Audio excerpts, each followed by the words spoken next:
ஹாய்ங்க. Wednesday morning தம்பியை ஸ்கூலுக்கு அனுப்புனதுக்கப்புறம் பாப்பாவுக்கும் டிஃபன்லாம் கொடுத்துட்டு கிச்சனுக்கு வந்து பார்த்தேன். ஒரு மாதிரி மெஸ்ஸியாகவே இருந்த மாதிரி இருந்துச்சு. ஸோ ஒரு நாளைக்கு ஒரு ரேக் க்ளீன் பண்ணலாம்னு சொல்லிட்டு முன்னாடி எல்லாத்தையும் கழுவிலாம் எடுத்து வச்சுட்டேன். அப்புறம் பேப்பர் மாற்றிட்டு அப்புறம் எல்லாத்தையும் எடுத்து வச்சுட்டேன்.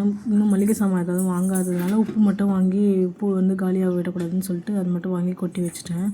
அப்புறம் இந்த கவுண்டர் டாப் மேலெலாம் ஃபுல்லாக எண்ணெய் பிசுக்காகவே இருந்துச்சு. ஸோ அங்கெல்லாம் வந்து ஃபுல்லாக நல்லா ப்ரஷ் போட்டு நல்லா தேய்ச்சி விட்டுட்டேன். அப்புறம் இந்த எக்ஸாஸ்ட் ஃபேன் இருக்கிற இடமும் நல்லா எண்ணெய் பிசு காமிச்சு அங்கேயும் தேய்ச்சி விட்டுட்டு கிச்சனுக்கு அந்த மேலே அப்புறம் கேஸ் ஸ்டவ்வு கவுண்டர் டாப்னு ஃபுல்லாக எல்லாத்தையும் நல்லா தேய்ச்சி வைப்பர் போட்டு எடுத்து வச்சிட்டேன்.